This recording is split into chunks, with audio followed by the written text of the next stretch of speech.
Good evening, guys. Thank you for coming to the April 8th business meeting. If we all could please stand for the Pledge of Allegiance. Pledge of Allegiance.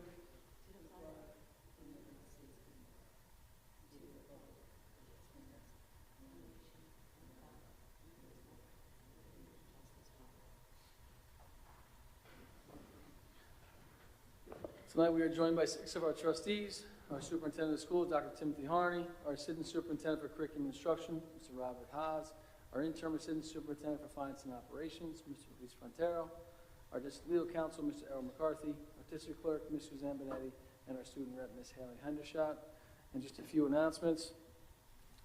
As always, there's always 2 opportunities for the community to participate during the Board of Ed meeting. The first is just before the board takes up its agenda, and the second follows the disposition of all agenda items. As always, if you'd like to speak, we ask that you are a resident or an employee of the school district. Any other person must be voted in by a majority vote. We ask that you keep those comments to approximately 3 minutes, and as always, you can follow the district at BBP School District at Instagram, and for the convenience of the community, as you can see in the back, all of our Board of Ed meetings are live streamed. And we do want to give you one more update. If you would like to join us for the 2025 Senior Citizen Dinner, that is on May 8th in our high school cafeteria. This is a wonderful evening. Dr. Harney is our lucky MC. He really enjoys that night. Join us for conversation, the best food in town, and musical performances by our Bayport Blue Point student, and raffle prizes. This evening is generously sponsored by all of our local businesses. And if you'd like to reach out to Ms. Benetti, you can advertise on the placemats, or you can donate a raffle prize. At this time, we'll open it up to any community members for any new or old business. Not hearing any, we'll turn it over to Dr. Harney. How are you, sir? Very good, Mr. Miller. Thank you very much. All right, I'll leave the senior citizen dinner out of this. Just really 2 updates. So first, you received an email today from Mr. Haas's office regarding state assessments. Apparently there was a technical glitch of some sort upstate where a number of districts were impacted. So we had made the decision at the time that we needed to postpone them, which a number of other districts did. So the ELA assessment that was going to be given today will now be given, was going to be given today and tomorrow, now will be tomorrow and Thursday. And I know that went out, so just to kind of remind people of that. Also, I was hoping to have some news for you tonight about the executive budget, but even if you've been following the news, there's still conversations going on at the state level regarding the executive budget. So there's really no new information that we have tonight to share in regards to foundation aid or other things that were going to be included in the budget. You've heard me talk about the cell phone regulations and all that. So we are still waiting on all that. There is supposed to be a budget as of April 1st. The governor has asked for an extension. So that extension was granted, so we are still waiting on that. And I'm hoping before the 22nd we hear some news, but I'm not too sure at this point. So that's just important to remember as we review, do one of our last budget presentations tonight. And then really just a couple of reminders, and I'll leave the rest to Ms. Hendershot, is we are closed next week. Also would like to celebrate, and we will do it at a future meeting, our Science Olympiad at the middle school. They did very well this past weekend. They finished in 23rd from the state. They also had a number of students who received state honors. And when you're looking at that, that is 8 spots better than had done the previous year, so congratulations to them. As I said, they'll be recognized at a future meeting as well. And I know many of our high school students went on the musical trip this week to Boston, and that was they did a very nice job there. And really, my last thing is just a reminder that our report cards will be coming out later in this week for the 3rd quarter. So with that, if anyone has any questions, please do not hesitate to reach out. Other than that, I'll pass it over to Ms. Hendershot. Thank you. So firstly, at BPE, we are excited for our upcoming Blue Point Idol, especially the faculty and staff who have a surprise up their sleeves that will give everyone a thrill. BPE has been participating in Wellness Week activities and looks forward to some yoga with Mrs. Paulus tomorrow. Finally, we hope everyone has a wonderful and restful spring break. Last week at Academy Street, we had a fun Underground Spirit Week where students had to guess the theme of what the teachers were dressing up as each day. It was great April Fool's fun all week. We rocked our socks for autism this past week and look forward to having author Amy McCoy visiting our schools this month. She is the author of Little Big Sister, where the message is that kids with autism want what everyone else wants: a family who loves them, friends to play with, and teachers to learn from. This Thursday, April 10th, is the final Anxious Generation book talk at Academy Street at 6:30 p.m. Also coming up this month is our Poetry Cafe. We look forward to this wonderful event where students shine as poets. It's on April 23rd at Academy Street. Our annual Sylvan Scott Talent Show was also a huge success. Students across all grade levels showcased their amazing talents. The event was a wonderful celebration of student confidence, creativity, and school spirit. Thank you to our Sylvan PTA and families for supporting our young performers and helping make the event so special. We're also looking forward to welcoming our kindergarten through second grade students and their very important people for VIP Day this Friday. This event invites students to bring a special guest to school to share a morning of fun and connection. Guests and students will enjoy a craft activity and a student performance. Finally, we are wishing our Sylvan students and families a wonderful spring recess. As Dr. Harney mentioned, the middle school is proud to share that last weekend, our Science Olympiad team competed at the state championship in Syracuse. The team made an impressive showing, placing 8 spots higher than last year and bringing home 4 state medals, a huge accomplishment that reflects their hard work and dedication. We also want to recognize the accomplishments and outstanding efforts of our National Junior Honor Society members who continue to give back to the community. Recently, they volunteered to support Sylvan Scott Talent, and later this month, they'll be heading to Patchogue Neighbors Inn to prepare sandwiches for those in need. We are proud of their commitment to service and leadership.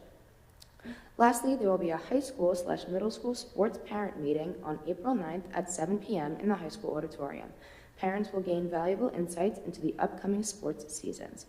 Interact Club is collecting lightly worn shoes for Souls for Souls from April 7th to May 2nd.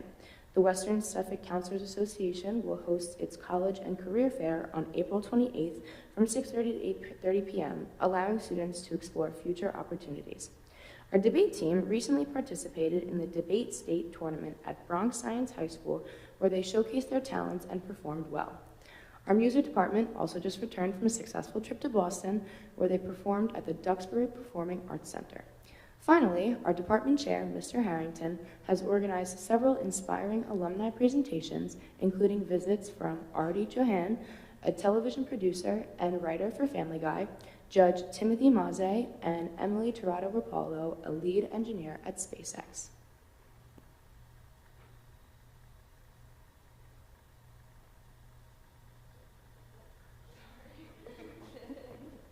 Thank you so much, appreciate it. I was watching you on the screen right here. I didn't know if you were done, sorry. Thank you so much for that update. At this time, we'll turn it over to Dr. Harney for a budget presentation along with Mr. Fronterio.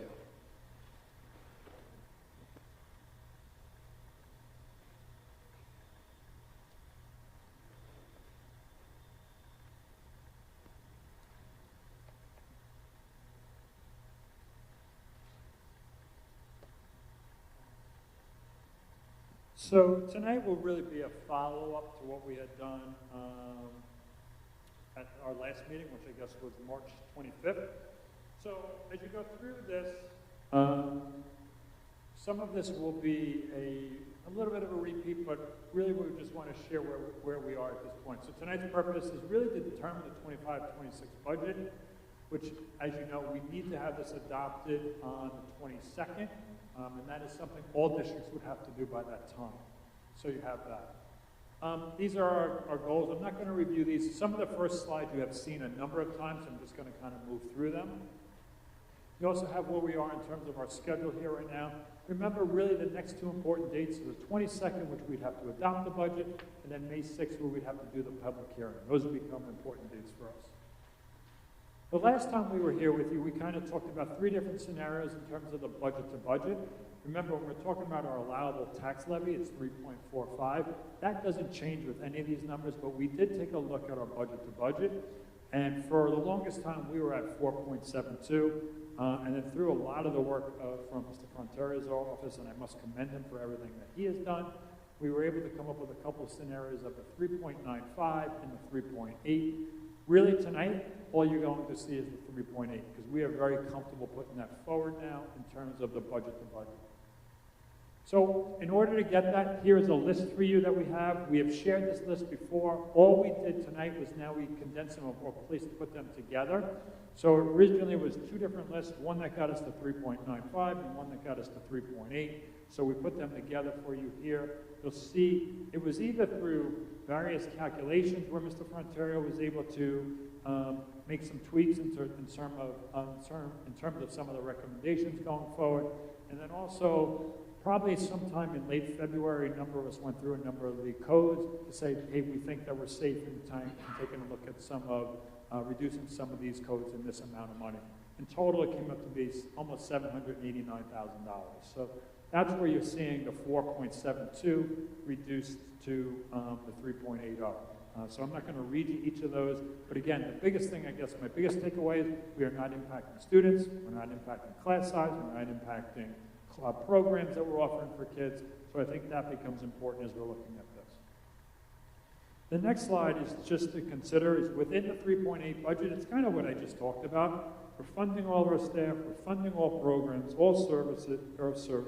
We have a number of new items in here as well that we'll just talk about. Some security enhancements that were talked about at the last meeting that we were asked to look into, and we'll do that as a separate slide in here. The things that are still a little bit unknown for us, and even as tonight, which unfortunately is still unknown, is one is, well, the tax levy is the tax levy, and that is something that we are encouraging that we do go to. So that's really not something new.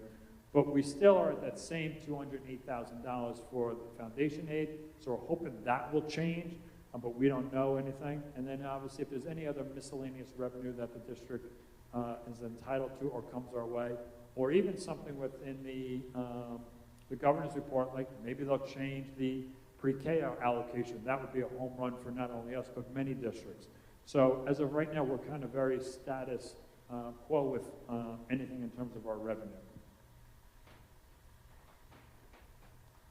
These two slides you have seen, I'm not going to really walk them through you again. This is the expenditure side that Mr. Fronterio spent a large amount of time on. In terms of where the spending would take place within the budget, which gets us down to that 3.80. And you can see each of the areas. And one of the things he always highlights is the instructional area, which is the largest portion, which makes the most sense since we are a school district obviously educating our students. So that's a big thing. And then as you see the debt service going up a little bit. That has, I'm assuming that is in reference to our EPC project that's going on there as of now, so you have that. The next slide is more about the revenue that is coming. And the biggest differences you see here in terms of the revenue from year to year is the appropriated fund balance with Mr. Fronterio and I are constantly taking a look at. So you have a little bit of an increase in there. And he was looking at other, obviously the state aid is the number that we know right now. So we're hoping that will be able to go up at some point. The tax levy, which is at the 3.45, that is, the 2.1 million. So you have that. And then hopefully transfer from the reserves, we're looking at that money of 303, which gives you that total amount of the dollar increase of a little bit over 3.2, which again is that 3.8 increase from budget to budget.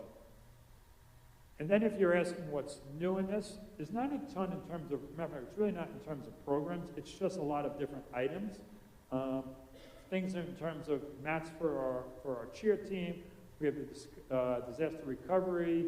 We have a lot of cybersecurity in here, and we have some things in the music area, whether it be the risers, some chairs, some instruments. Even though we had taken a little bit of money from there, we still have a good amount there. We're talking about a possible additional club at the high school. We are talking about the truck, building grounds, snow machine, and scissor lift, just things that we just need to start to take a look at. So this is what was in there. And then the next slide, which is really has been a lot of the conversation where we spent some time at our last meeting, where we were asked to take a look at a couple of security enhancements. We were also asked to take a look at the concrete work behind the baseball field. And then we were also asked to take a look at an enrollment study. Two numbers that we think are probably a little bit on the higher side, but couldn't get exact numbers right now, so this is where we are. is on the concrete. Speaking to Mr. Bortonsfield, he is trying to put it out, but he said that is a safe number for us to use. That's net right now, so that's why we're using that. And then the same thing with any enrollment study. We're trying to work through budgets to see what that would cost this go around.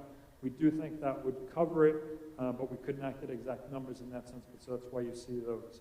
So in total, we're talking about $83,000.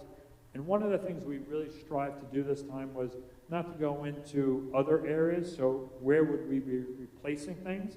So we started to take a look at where we thought we could make some of those changes. So some of it was in reducing some of the number of the Chromebooks we were going to purchase at this time, some of the software, and then the scissor lift that plays into it as well. So, and some of our consultant services for FEMA. So that's kind of where we took the money from. Again, not impacting programs, students, or anything in that area in terms of the education of our students. So we feel at this time coming out with a 3.8 budget to budget, we're very comfortable with that. We do feel it is important that we go to the allowable tax levy, which you've heard me talk about in the past years, which was a good thing at those times when we were able to go below, but it's one of those things now that as the years go on, we've talked about that money that has been out there. It continues to compound itself, so we feel at this time we really do need to go to that 3.45. The next thing is, within the transferred capital, by law, we have to continuously talk about what we would use that money for. It's the only thing that money can be used for. So here it's, again, looking at more floor tower replacements and the HVAC upgrades. So those is what we would be doing in that transferred capital line that we have going forward. And then really the last slide is really what we're hoping for the next meeting is hopefully we would have a state aid update for you. I'm not too sure about that decision, really, and we're hoping you could guide us tonight so that we can come to you and bring to you a finalized budget so that that is what we can vote on. And then we can adopt the budget and then adopt the tax levy or the allowable tax levy for that meeting. And that is pretty much it. And before I take questions, I know I did this entire thing tonight just for the flow of it, but really I'd like to thank Mr. Frontario. He has spent a tremendous amount of time on this, and probably the amount of questions that I ask him on a regular basis, I cannot thank him enough for all he's done, so I appreciate it. So with that, there you go. All right, so with that, we'll take any questions that you may have. Any questions from trustees? Ms. Pignataro? First, Dr. Harney, as always, want to just thank you and Mr. Frontario and the whole team for all the work that you do to make the budget a reality each year and to present it to the community in such a comprehensive way. I know it's really appreciated by all of us, and I'm sure by the community as well. I wanted to thank you specifically for including the security upgrades that I had asked about. I'm requesting a little clarification on the reduction to the Chromebook budget. So is this that we are still purchasing Chromebooks, we're just purchasing less? That is correct. And it is Okay. not something that we'll be fine as well. So your recommendation would be that if we were to move forward with those security enhancements, those specific ones that are named there, it would not have an impact on students or the technology that they use on the day-to-day? Correct. Okay, thank you so much. Yeah, that was one of the things we really tried to make sure we stayed away from, and any of the things that were asked in the last meeting that we were staying away from. The only thing we wanted to make sure, though, is that we were trading something for something, so this way our budget would remain the same. Any other questions?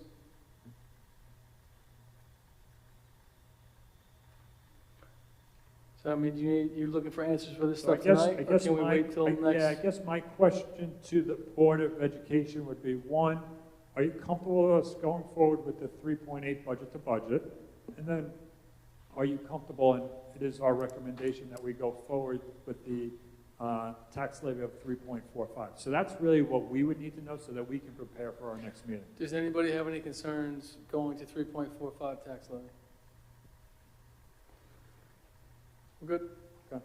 All right. Well, I appreciate it. I guess we'll have a conversation next time Yeah, about, and you're obviously, and I guess I'm going to piggyback Ms. Pignataro's question. So you're good with what the changes we've made for those enhancements. You're all good with that. Yes, What- yeah, I just needed to know that, I wanted to just clarify what it meant, Yep. specifically student-related. I mean, Okay. I do feel really strongly about utilizing student IDs on the secondary Good. level and all of the pieces that we've previously discussed. Yeah, So and thank you. what is good is along with one of the kiosk systems, and I'm going to give kudos to Mr. Walcott is with here. He's actually going to do a pilot for us right after the spring break. We're going to do a pilot with that to see how it plays out as well. So I'd like to, give him kudos and thank him for that. And hopefully that will take us into what we're going to do next year going forward with the middle school and high school. That's great. Thank you so much. So Dr. Hardy, just one last question, I guess we would say, if we get more money from the state by the next meeting, are you saying those are the first items back in? In terms of what do you mean, Mr. Miller? If we were to get more money from the state aid, would you bring these items that are being removed back into the budget? I think we'd have to have a discussion about the amount of it, to be honest with you, is one, and it'd probably be twofold. Is I'd have another conversation with my budget supervisors, and one says, is it an opportunity for us to have a little revenue in the budget for once, which we've never had? So could we do without them for this year and go forward, or is it something that we would go? So I'd probably bring you either or, on both, in terms of giving you a suggestion. So I'd look at it both ways. Any other questions from trustees or the community?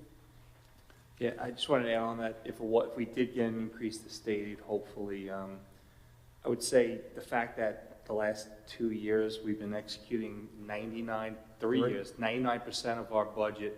Now that sounds like, that's really good budgeting, really good execution of your budget, but we do have that fund balance in there that's really our buffer zone that we're chewing away at. Correct. Remember that 99% accounts for that appropriate fund balance. So we'd rather use 97 where we're not touching that money and we're able to just kind of continue. Because especially since we've used it for the past 3 years.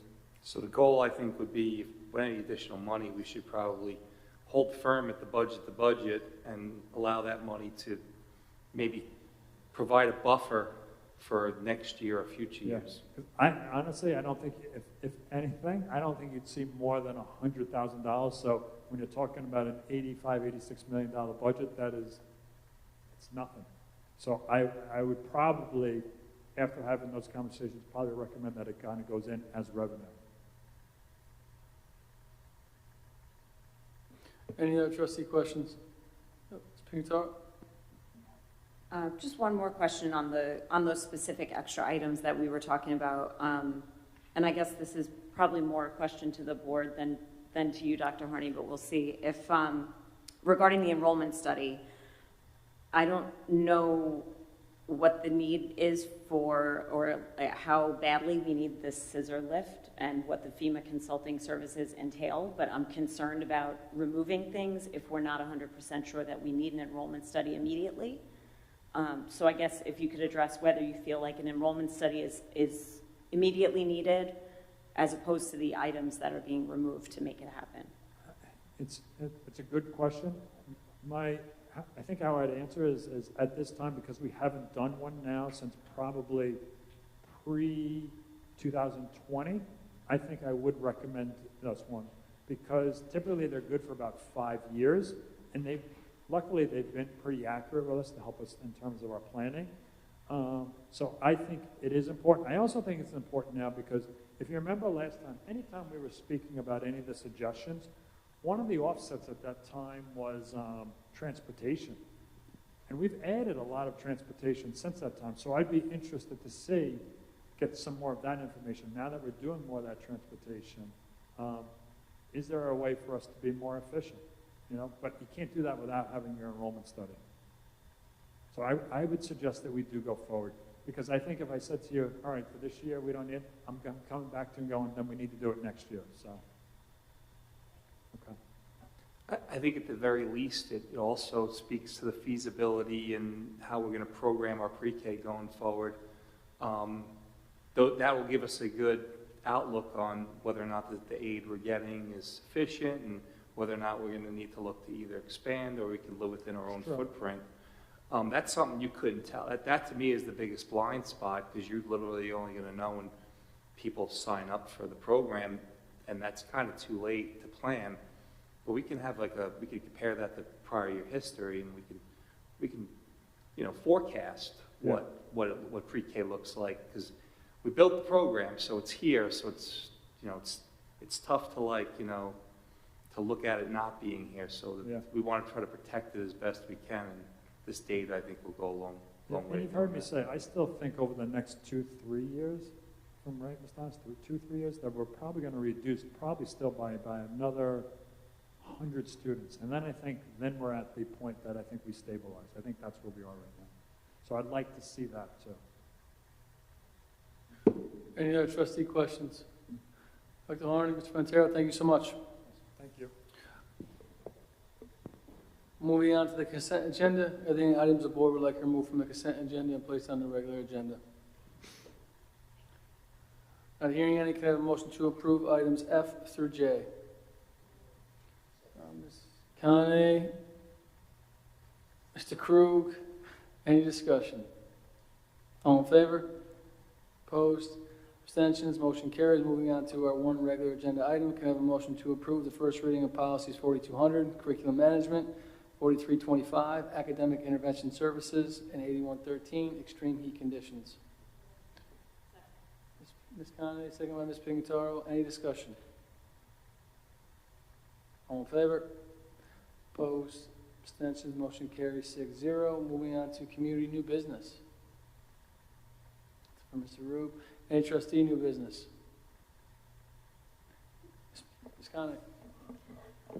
I just wanted to take a moment to express my gratitude to our music department. I had the honor of chaperoning the Boston trip that's been brought up a few times tonight, and I wanted to commend our students who attended, not only for showcasing their musical talents, but also for how well they represented our district everywhere we went. Often people get nervous when they see 90 teenagers entering their space, and they think that some shenanigans will happen, but our kids were beautifully behaved, and they were able to enjoy all of the cultural offerings that Boston has to offer. And I just wanted to give huge kudos to Ms. Logan, Mr. Weber, and especially Mr. Johnson for the heart and soul that they put into planning this trip and providing this experience for our student musicians. For any student musicians coming up, they usually do this trip every 2 years, so I encourage you to start saving, put it in your budget. It's just really a phenomenal memory-making experience, so thanks again. Thank you, Ms. Conley. Any other trustee new business? Can I have a motion to adjourn? Mr. Krug, second. Ms. Pingataro, all in favor? Thank you guys so much. Have a great night.